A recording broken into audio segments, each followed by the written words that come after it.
today I want to talk about miracles. I want to talk about miracles. And it's important that we understand, what is a miracle and how are miracles, how do miracles happen in our lives? Have we had miracles? Are we expecting miracles? There's that bumper sticker or whatever that says, expect miracles, expect miracles. So a miracle basically is a miracle. I mean, there's a lot of different things a miracle is, but for today, I want to talk about it from this point of view.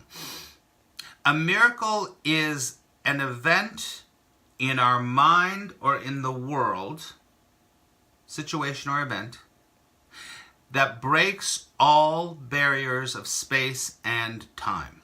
Breaks all barriers of space and time, right?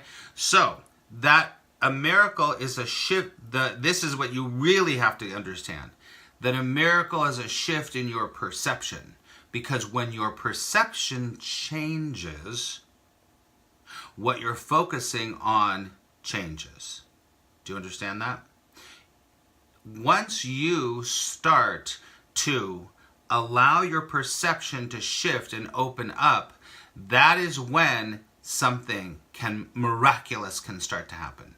That's when the miracles will start to happen in your life. And miracles are natural. Miracles are natural. What is happening is that there are so many miracles around us all the time, but we do not see them because we have a perception that things have to be a certain way, right?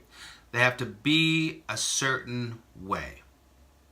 And from A Course in Miracles point of view, hello, Karina, hello, Laura. From A Course in Miracles point of view, there's 50 principles of miracles at the very beginning of the Course. At the very beginning of the Course, there's 50 principles of miracles. And I want to focus on the first one. The first one is one of the most important ones that we can look at, right? That's right. And so let's just read it. And then let's break it down. So hello, Eileen, good to see you. The first principle of miracles is there is no order of difficulty in miracles. Take a deep breath.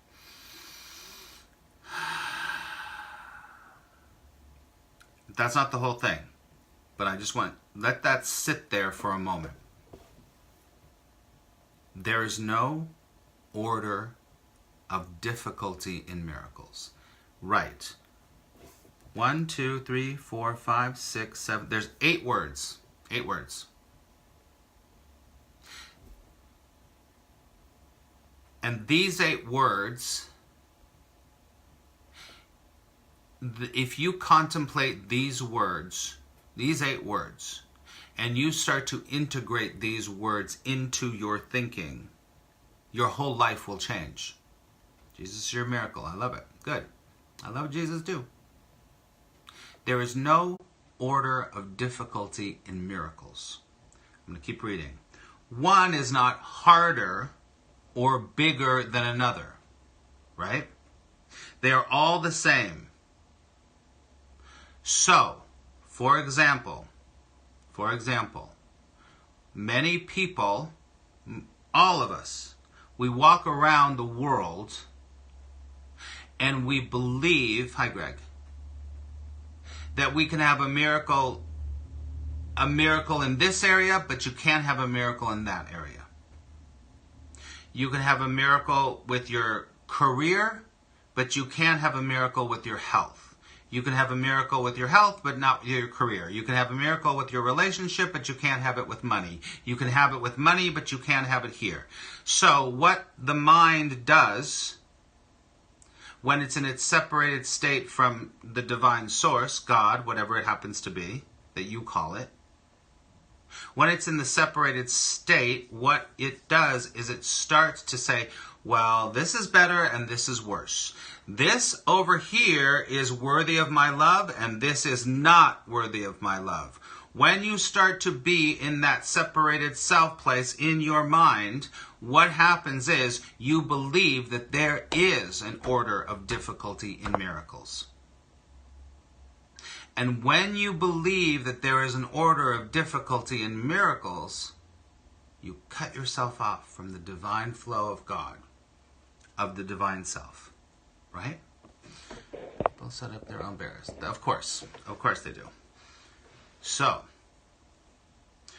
if you can allow yourself to to contemplate and do inquiry into what you believe is difficult, you will find gold there.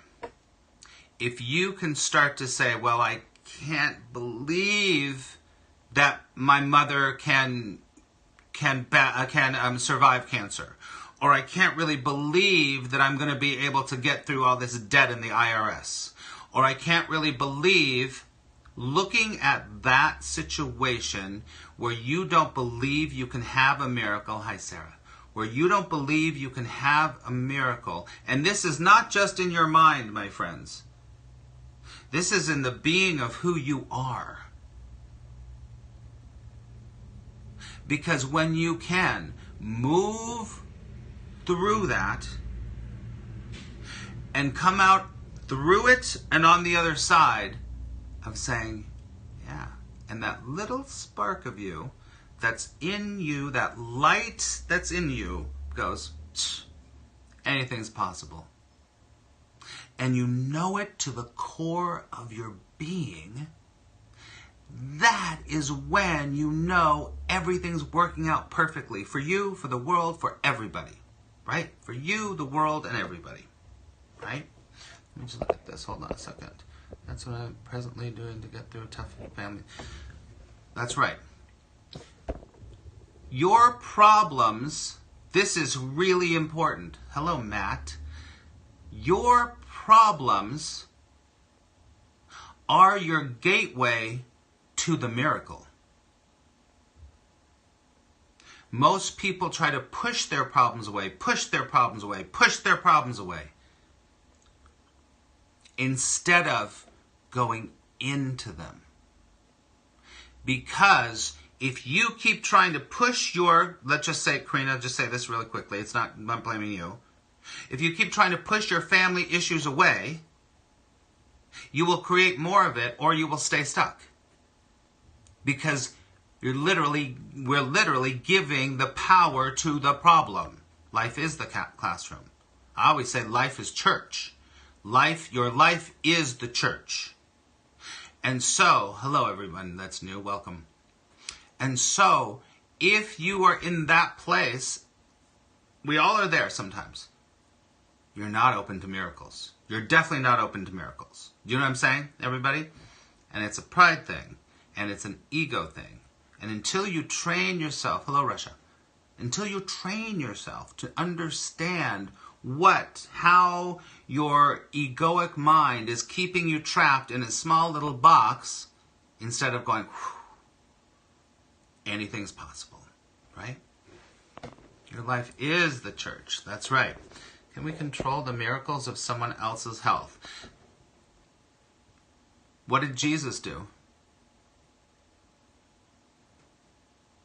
I'll wait for the answer. What did Jesus do? Oh, I love you, Sarah. Healed. So the answer to that question, Andrea, is of course you can. Of course that you can. And he healed everywhere. But listen, this is not what he did. Merry Christmas. He did not go around going, I'm going to heal you, and I'm going to put my hands on you, and I'm going to do a whole thing, and da-da-da. No. That's not what Jesus did. Jesus didn't see the problem. Jesus didn't see the blindness in the blind man. He didn't acknowledge anything that wasn't love. And so the way that you can be with your friends, family, yourself, is to only see the love, the truth, the light. Get it? The truth and the light that is within that person that may have in form an illness or something. You just be the light more than the separation. And then you see that in everyone you look at, everyone you come in contact with. Okay, but Sarah, everyone you come in contact with, and a healing takes place. A miracle can take place, right? Original gift is love. I love that. That's beautiful. Hello, Mamma Mia. So, there is no order of difficulty in miracles. If you believe there is, that's where your work is, my friends. That's where your work is. And that's when you start to do something like A Course in Miracles or whatever it works. Shireen Kazib. Shireen Kazib. Hello, Pakistan. Wondering because I have family that's always 6. I'm trying to tell them, no, you can't control them. You can't control them, Andrea. Don't control them. Because then what you're doing is you're resisting the way they are. You need to just see that they're already the light, no matter what the form might take, right? Got it? So when you start to do the work like the lessons of A Course in Miracles, and you make the truth your number one goal in anything, that's when everything starts to change. That's when you see miracle after miracle and miracle. And he says in the lessons, miracles are your natural inheritance. If they're not occurring in your life, it's a sign that something is very wrong. It's a sign that something is very wrong. How not to care about people. I don't know what that means. So, if anything today, I want you to remember that there is no order of difficulty in miracles. And you will be tested. You will be tested in your life that if you believe, you might be down to your negative $300,000. You might be down to your very last breath. You may be down to the worst situation in your life, and you're still asked if you believe. And when you do, that's when a peace and a joy just overtakes you. Just overtakes you. Right? Take a deep breath. Close your eyes for a moment. Put your hand on your heart. I want you to allow that idea that there is no order of difficulty in miracles to just sink in for a moment. That anything is possible. That nothing is impossible.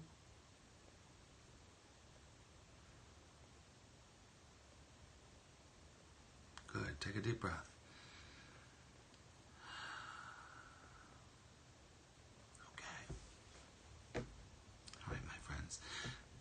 The Course in Miracles says that the sign of Christmas is a star. The sign of Christmas is a star, right? As Jesus and, as Mary and Joseph followed the star, it was the star that's here, that's in you, that's already there. And that star, that symbol, is the place where miracles happen. That is the place where miracles happen. That is the place where miracles happen. Right? So on this Christmas Eve here, think about the light. Think about the star. Think about how the symbolism of that star is that there is no order of difficulty in miracles. There is no order of difficulty in miracles. And that star is the symbol and the representation of what's already inside you. It's already there. And this time of the year is the time of the year to remember it. Be the light. Be the light. Very good, everyone. Take a deep breath.